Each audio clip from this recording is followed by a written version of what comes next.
Mike Harrington here. I'm talking with Mando. This is going to be a lot of fun seeing him compete February 7th in New Rome City, I believe is what they're calling it. Yeah, yeah. It's going to be fun. This is going to be super fun. I'm super excited. Yeah, man. How are you prepping for this event? How am I prepping? That's a good question. Well, man, I put myself through a crazy ass strength and conditioning program.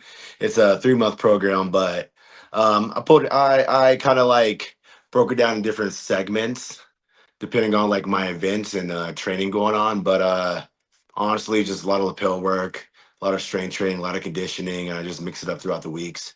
I'm trying to get some sparring in. I'm in Philadelphia right now. It's not a lot of places I can go do some armor combat sparring in, but I do train at an MMA gym.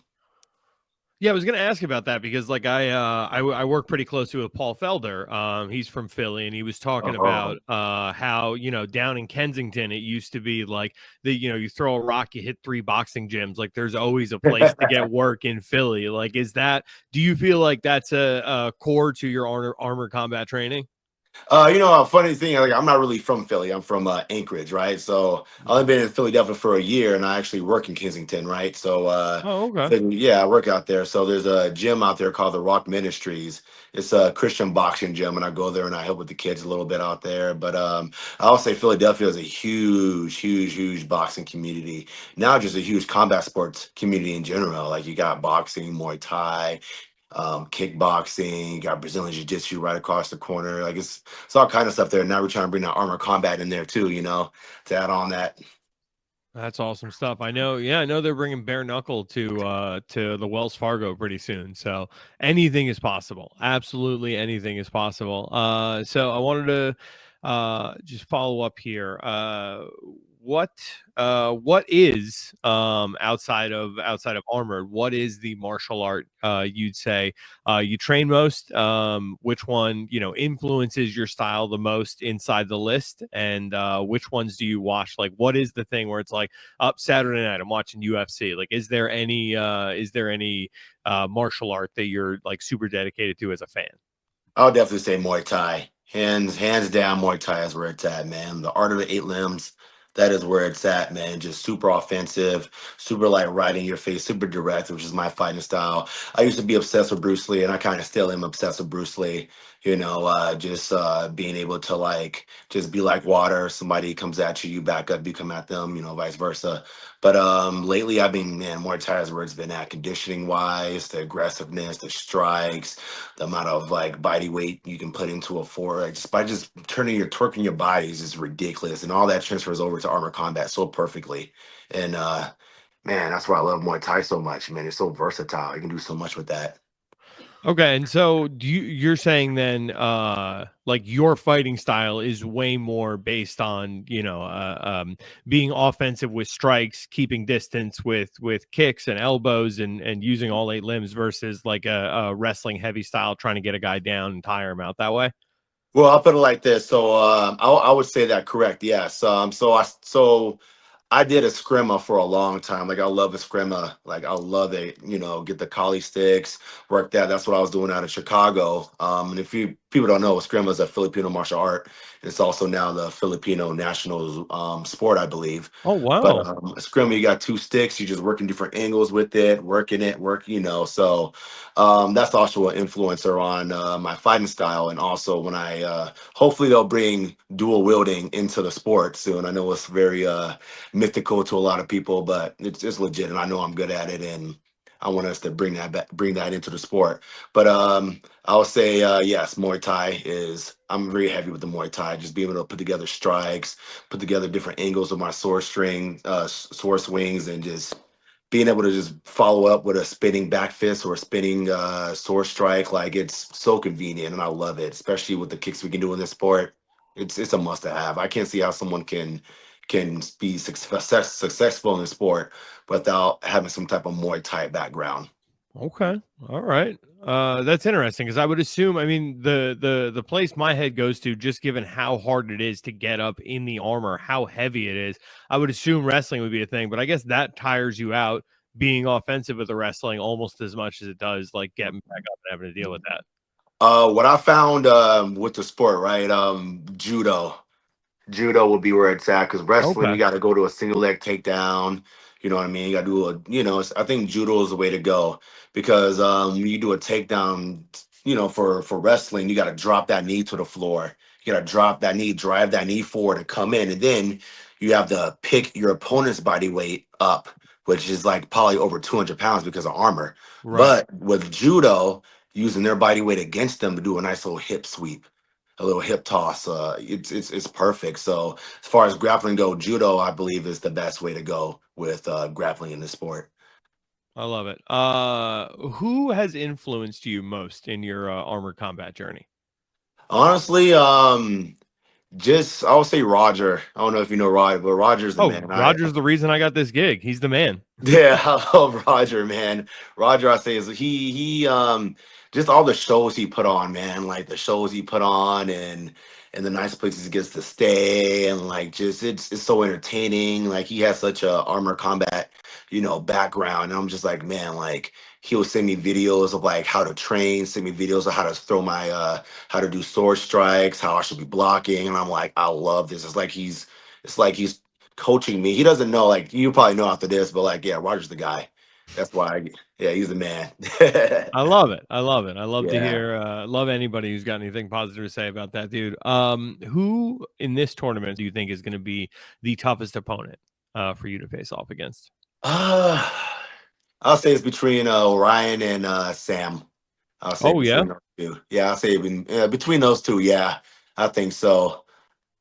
Yeah, I'll say that.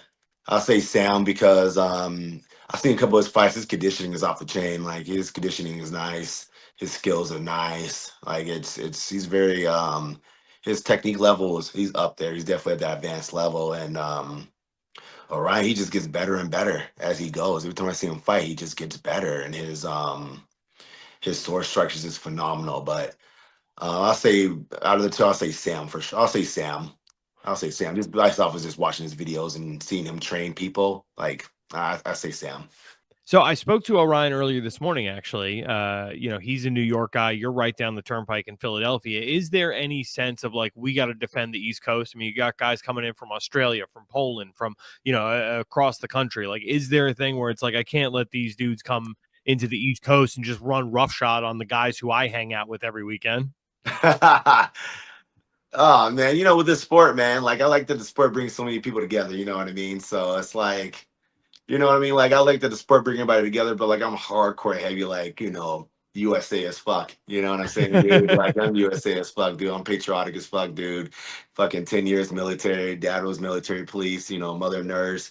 I'm like super USA. So I'll say I don't want them coming over here wrecking us, dog. I'm not gonna fucking Hell lie. yeah. Like, and especially they come out here talking shit, which I don't think you want to be out here talking shit. But you know what I mean? Like, uh, yeah, there's a sense of camaraderie out here in the East Coast that I like, and something I would like to defend is that East Coast title.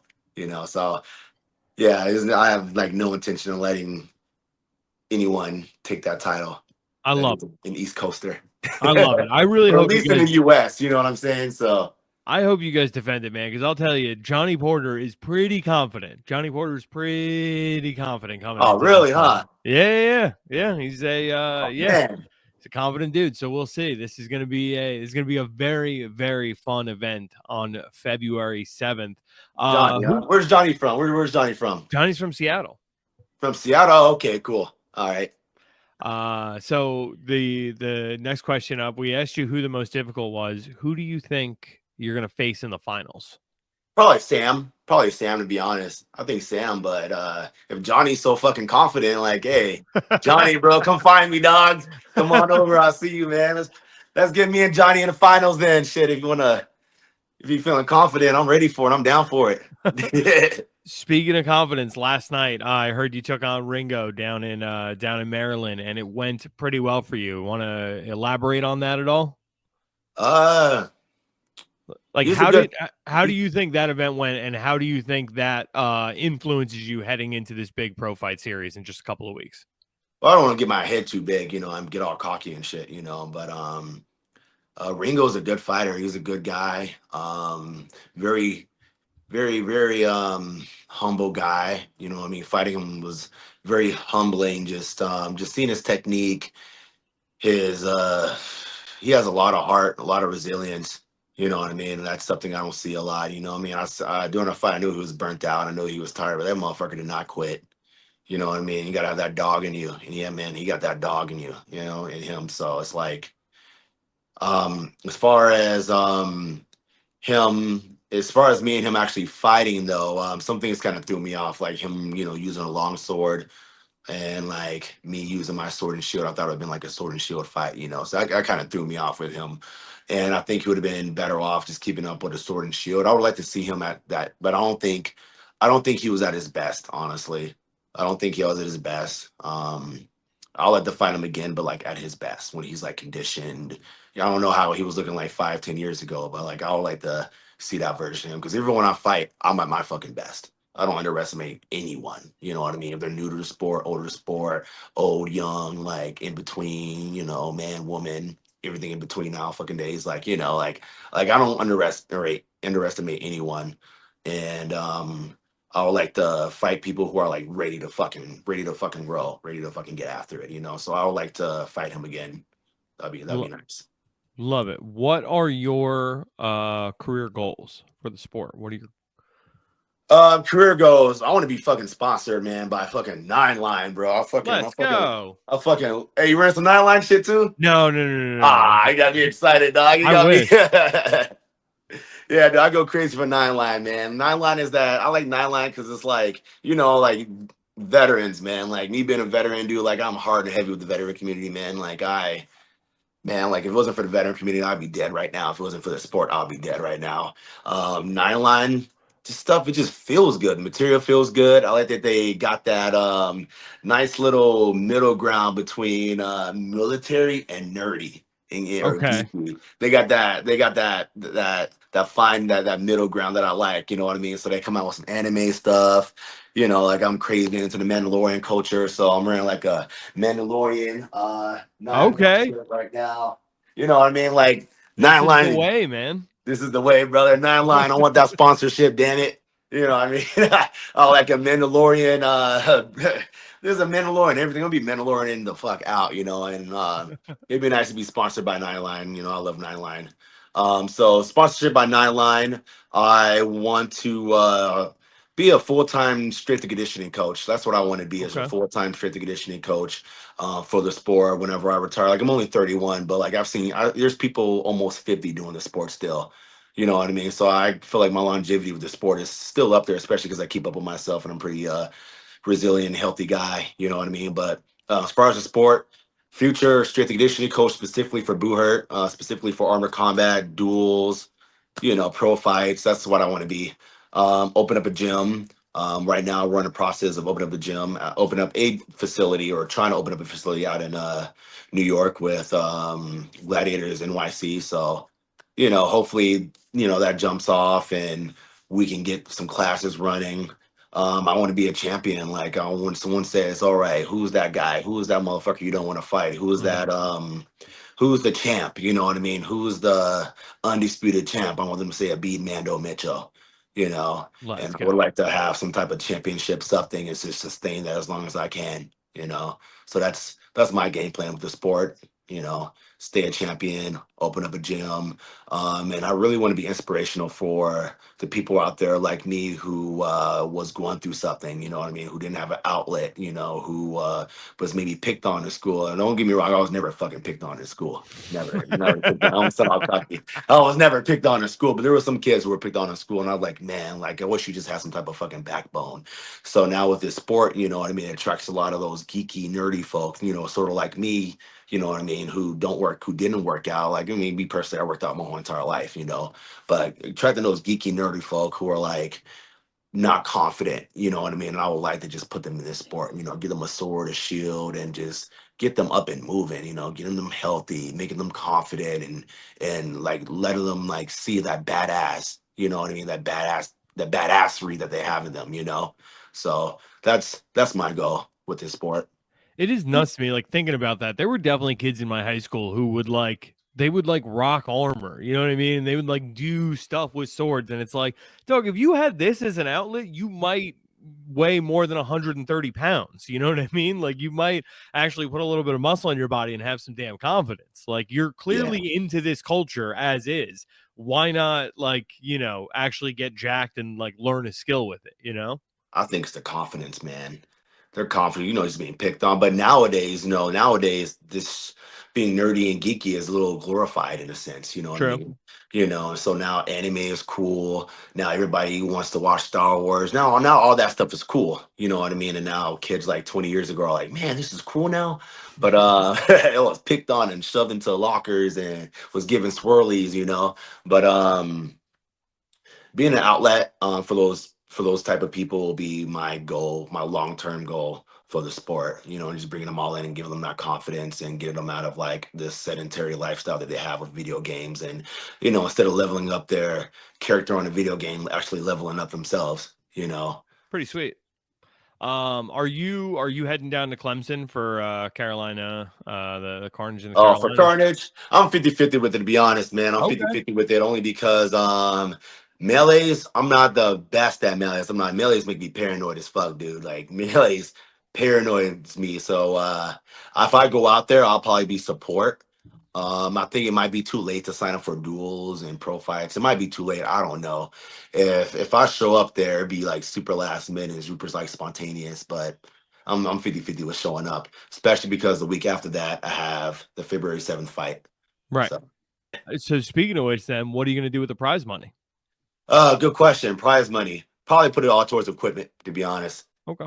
All of it's gonna go towards equipment. I really want to get a whole bunch of soft kit gear together, and I really want to get some type of after school kids program going. Honestly, maybe like a nonprofit can help me with that, but with that money, I would like to do that. I would like to get a whole bunch of kids in soft kit, get them training, get them into sport. Because the way I look at it, it's sort of like 20 years ago with mixed martial arts or UFC. True. You know what I mean? Like no one knew. The kids didn't know. Like they knew what it was, but they didn't really know what it was. You know what I mean? And if I believe like this sport would be so much better and get so much more popularity if we start training the younger generation now. That way, by the time they become like even teenagers, and we're early 20-year-olds, it's like they have so much more experience than us to the point where they're just like apex predators at this.